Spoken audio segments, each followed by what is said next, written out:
welcome to the New Filmmakers Los Angeles in partnership with Movie Maker magazine. My name is Talis Correa and we're here at South Park Center and we're going to talk about an amazing film called The Canary. But before, let's watch a clip.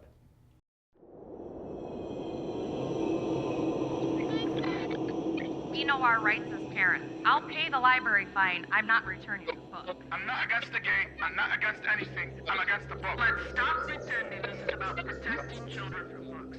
It is officially Banned Books Week, and it could not come at a more crucial time for our nation. All across the country, calls to ban books with topics addressing sex, gender, and race are growing even louder.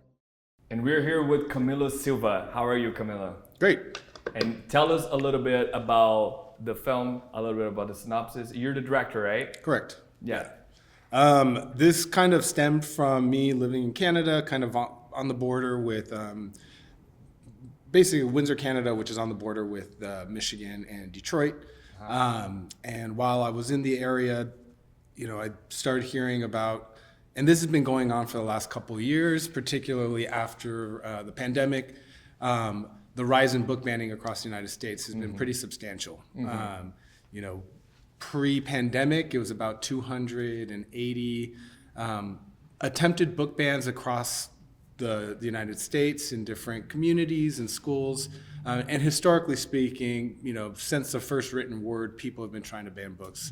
However, after the pandemic, it took a sharp turn, and now we're seeing staggering numbers up to about 4,500 attempts per year across school boards and libraries happening throughout the United States. I particularly was focused on Michigan because I was right there. And what really inspired and sparked this film was not necessarily the fact that books were being banned, but more so that a library in Western Michigan named the Patmos Library, the community, and it's a small rural town in Western Michigan, but the community had voted to defund the library, which was unprecedented in modern American history. And no one had really actually defunded a library due specifically to censorship efforts. The community was not in agreement with the fact that the library had 4 LGBTQ plus books, 4 out of a collection of 67,000. So the community said, you know what, we're not going to fund you anymore. And to me, that's kind of what sparked this whole project. And it wasn't necessarily about the book ban, because at the end of the day, it's not about books. Removing an institution is much more detrimental. There's a lot more consequences to removing a place that has services for the seniors and after-school programs for kids, teaching and development programs, helping the unhoused, cooling and heating centers, depending on where you live in the United States, free Wi-Fi, access to goods that go beyond just books. Yeah. So the fact that a community was willing to sacrifice an institution, and it's the last free public space. Wow. The library is considered the last free public space. And the fact that they were just like, you know what, we're done, just because they were in disagreement. They don't necessarily represent the community, but a small vocal minority just decided, hey, you know what, we don't like it, so we're gonna convince everyone that we're just gonna pull your funding. To me, that was staggering. And there's a much greater message to be told that is happening in modern day America. And it's beginning to start things. And that's kind of where this idea of the canary comes in. The canary really comes from the idea of canary in the coal mine, which historically, miners used to take canaries into coal mines to check for gases or any kind of dangers. If the canary would die, that meant that they shouldn't go into the coal mine. Similarly, so it's used colloquially as kind of a form of talking about a danger to come. I kind of saw it as a double meaning, because the canary too is just this beautiful bright bird, one that sings. And to me, all the librarians that I had met in my journey making this film, to me, are the canaries of our community.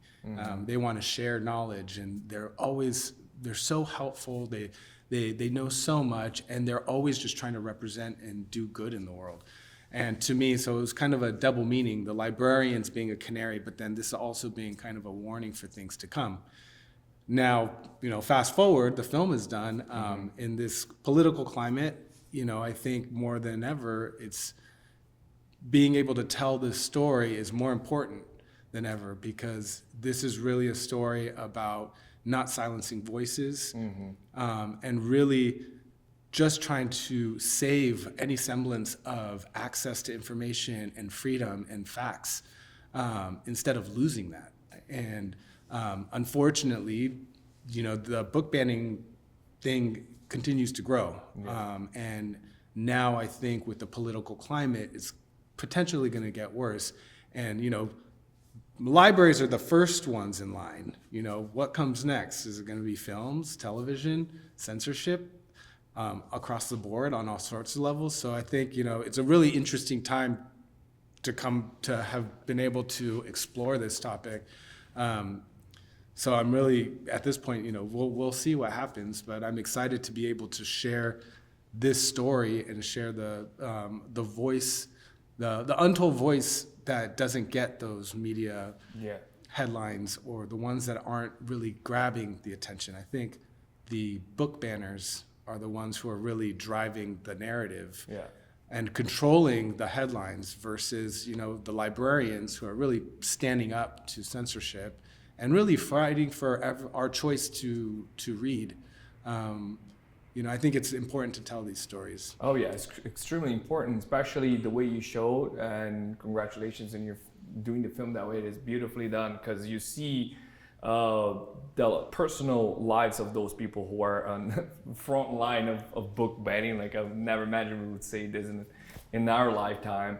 Like, book banning sounds such a ancient type of thing, and it's happening. Like, you hear it in the news, but watching your film, it feels like you are there, like you are in the situation, and it makes it almost personal, and is a very interesting perspective. I'm curious to see your opinion about, you mentioned that it spiked up after the pandemic, right? Why do you think that book banning spiked after the pandemic? So there's a lot of theories about that.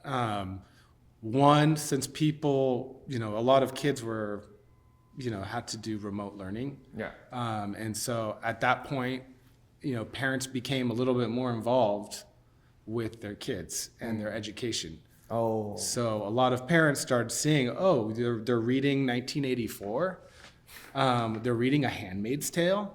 They shouldn't be reading that. They're against 1984. Yeah, I mean, it goes as far as extreme as like Charlotte's Web. Oh my God! And People it's funny because 1984 is exactly about that, about controlling the irony. 1984, even Fahrenheit 451, which is is about book banning. It is the book banning book, and that's one that they're trying to. And those are the kind of the classic books, I think.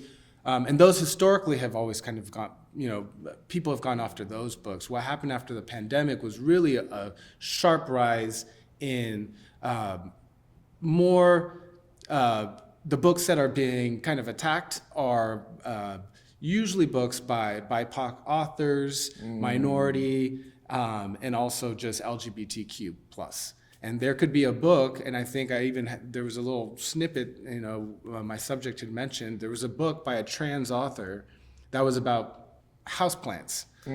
And the fact that it was just written by a trans author, it wasn't even had anything to do with trans rights or anything, but people just don't agree with it, and they would hide the books, and there's a strong movement. But really, there's been organizations, there's the most well-known one right now, it's called Moms for Liberty, but they really started to mobilize, started organizing in communities across the United States. And those are more kind of far-right organizations.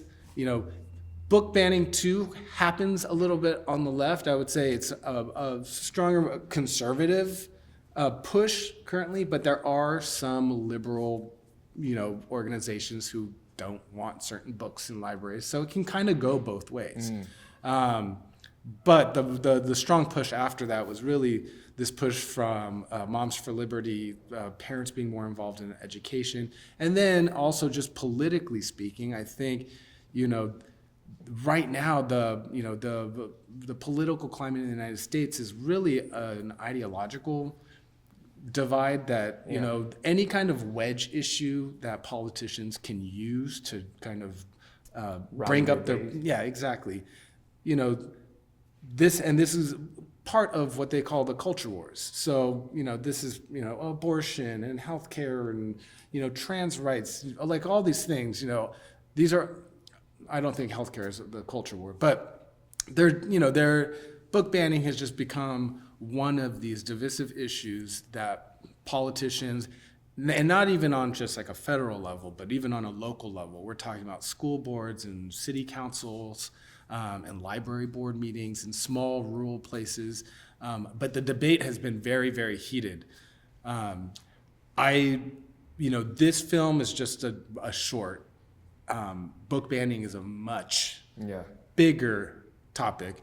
I did have the chance to film 7 other librarians and talk about their stories. So that's going to be kind of the documentary feature of the Canary. The nice thing about the Canary, that one's just so personal. Yeah, it's one story, and for me, what really struck me in terms of narrative for that was my subjects. She is raised, lives in a very conservative neighborhood. She's a very religious woman. She's raising a trans child.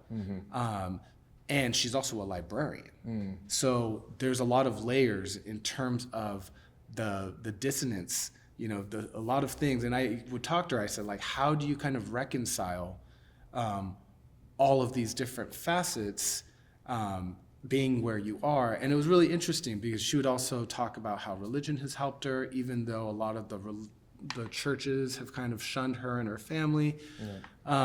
So to me, there were so many layers there, and I just thought that was a beautiful way to be able to tell it in 19 minutes with a subject that is enormous, because it's happening on a very large scale. But I'm excited for the other film, which is Canaries. So you already have a feature on the works. Yeah. So currently, I have to kind of rework some stuff. I have to really need to kind of work on honing in structure and really finding the voice of the film. Because it is a broad subject. But the one thing that I'm sad I didn't get to show enough of in this, there was that clip of the one librarian who stood up at the board meeting who was upset at the community. Oh, wow. So that's just one example, but I really, again, since this is a subject that when it gets coverage in the media, it's just headlines.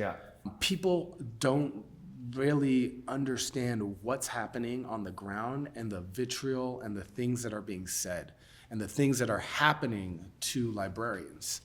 And I think, as a storyteller, as an independent filmmaker, really, I want to be able to give a voice to these people who have underrepresented narratives and stories and share that so people really understand what's happening. Because when you watch some of the clips that I've been collecting, it is pretty scary.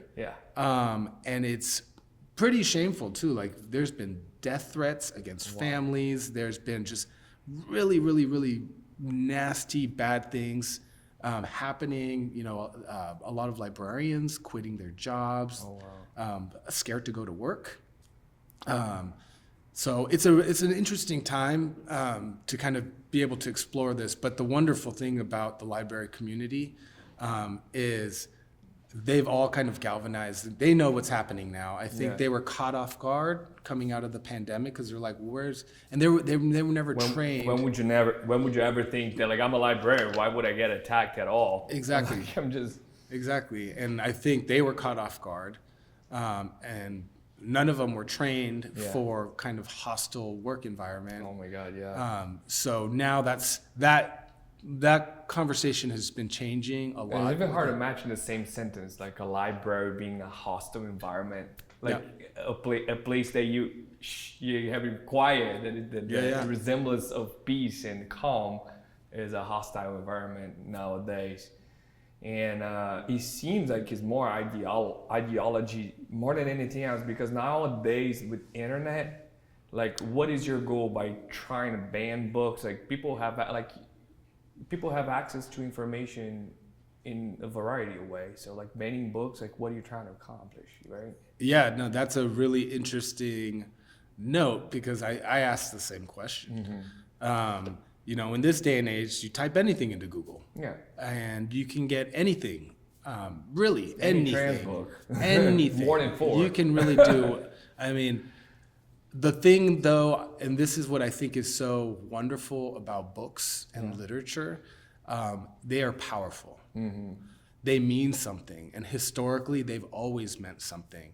It's unlocking knowledge, and they hold, you know, physical book holds this really deep power, and I think people are threatened by that. Even though they have the internet, which is 10 times worse, and get whatever you want.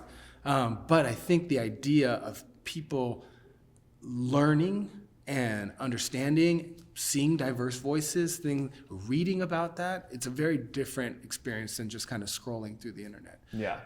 But it's interesting. It's interesting that they're using books.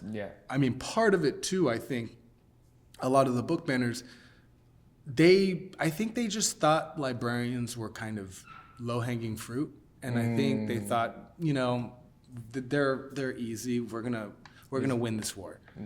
But they don't realize librarians are very educated. They're so smart. They're so, you know, they know how to activate. They know what they're doing. So they kind of mess with the wrong group. Even though like our idea of a librarian is like an old lady with glasses who tells you to shush, it's really not that anymore. You're just giving me like great ideas for a narrative feature film, The Attack of the Librarians or something. No, I mean, it's been really wonderful, and just talking to all of them has been really eye-opening. Camilo, you're my Latin American brother, right? I'm from Brazil, and you're originally from... Well, I was born in the Bay Area. You're born in the Bay Area, but you have... But my mom's from Argentina, my dad's from Chile. Here we go. So don't hide that. No. My name can't hide it. Exactly. So, no, I'm proud of it. And I mean, even as a little kid, I was just like, I don't like my name, but now I love my name. Oh, so. Yeah, it's unique. It's beautiful. What's next for you? Like how people can follow your work? Tell us, you know, how we can stay in touch, your website, and so I have in the pipeline. Kind of already talked about Canaries. Again, gonna continue following what's happening. The feature coming up. I'd love to kind of revisit some of the subjects I had shot and see where they stand, since I shot that about like a year ago, and especially post-election. Because the beautiful thing about documentary filmmaking, which I enjoy so much, is the evolution of the narrative. Where the story writes itself at the end. Right. Versus, you know, I'm not scripting anything, and you never know what you're going to get. You know, I didn't even know, you know, we didn't know what the election outcome was going to be. So, you know, it's constantly changing. So definitely going to be working on Canaries.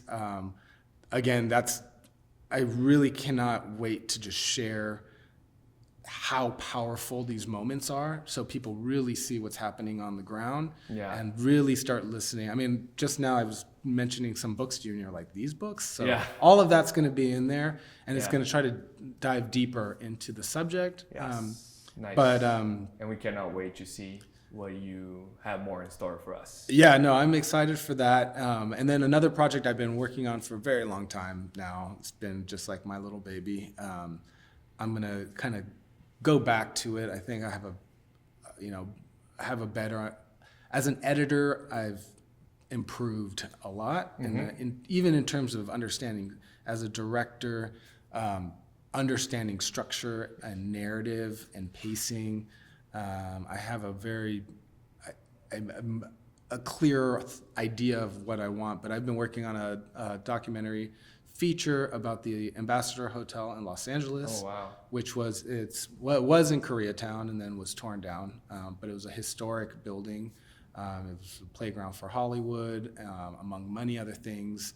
It was the assassination site of Robert Kennedy. Oh, wow. So the documentary is paying tribute to the hotel, the Grand Hotel, and talks about the rise and fall of the hotel. Donald Trump was the owner for a little bit, then Oh, the wow. school board bought it. They were fighting with Trump, and then they started fighting with the Conservancy. There's a whole saga. That's but- exciting already right there. Yeah, so I mean, that's a project that's just been a passion project, and Yeah. I kind of gonna bring it back from the dead and restructure everything, and just I want people to go see it. So Nice. That's exciting projects on the works. yeah, right yeah. there. So Can't wait to I have a lot on my plate, Nice. and then even with the Canary, taking the most important thing is right now, it's playing at several festivals, but would love to get it to the education market. Yeah. I really want to use this film at libraries and in university programs to just start discourse and get people to start talking about it Yeah, and within I'm their sure you're going to communities. get that. You're already having a lot of people talking about it. Yeah, no, I would love that. Yeah. So the website for the Canary is thecanarymovie.com. And then the social media, Instagram, we're at Canary Doc, at the Canary Doc. But all the links are on the website, screenings, and all that stuff to come. So Perfect. Camilo, thank you so much for being here with us, for sharing your work. We appreciate your artistry and this conversation here today. Thank you so much. yeah, thank you for letting artists tell stories that otherwise won't be told. Of course. Thank you so much. Yeah. And this was Camilo, and we're signing out. Thank you so much.